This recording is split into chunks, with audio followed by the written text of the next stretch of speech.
आणि एकतर हिला बोलायला खूप आवडतं, त्याच्यामुळे असं कोल्ड वाईब्स किंवा कोल्ड शोल्डर जो काही प्रकार आपण म्हणतो की अच्छा आली आहे, आता बसली आहे, मग कधी बोलेल, असं कधी झालंच नाही. आलो आणि सरळच चालूच झालं बोलणं आणि त्यानंतर suddenly we became so close friends. तर मला असं वाटतं की आमच्यात तो प्रसंग असा कधी आलाच नाही की जिथे आम्हाला आय थिंक की एक कितीही आम्ही मेट्रोपॉलिटन सिटीमध्ये राहू, तुमचं जन्म किंवा तुमचं जे एक नातेवाईकांचं राहणं म्हणजे जे असतं ना, आता तो कुठले जालना नाही जळगावचा आहे, धुळे सॉरी नॉट जळगाव, धुळे, तो धुळेचा आहे. मी तसे बघितलं तर मुक्काम पोस्ट पडावत बरं तर तो धुळेचा आहे, मी कोपरगावचे. आमचं जे अपब्रिंगिंग आहे ना ते तसं खूप कल्चरल पण झालंय.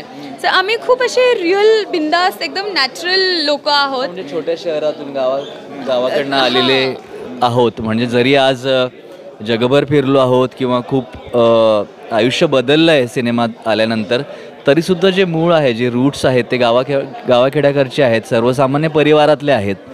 कसं कल्चर असतं ना की सगळे एकमेकांना भेटतात, सगळे एकमेकांशी बोलतात आणि तसंच आमचं झालं. आम्ही भेटल्यावरतीच बोलायला सुरुवात केली, तू कुठलं मी कुठली, असं कसं काय कसं आपलं फील्ड आहे, कशी आपली जर्नी झाली आहे. तिच्या वडिलांचं माझ्या मते देवळाई कॅम्पला त्यावेळी पोस्टिंग होती आणि मला असं अरे नाशिकचं, अरे ते पातळी फाटा नाही का, तिथून वर गेल्यानंतर देवळे, माझं तिथं मी स्वतःचं कन्स्ट्रक्शन चालू केलं होतं त्यावेळी, तिथे माझी पहिली बिल्डिंग मी तिथे बांधली होती. असं सगळं.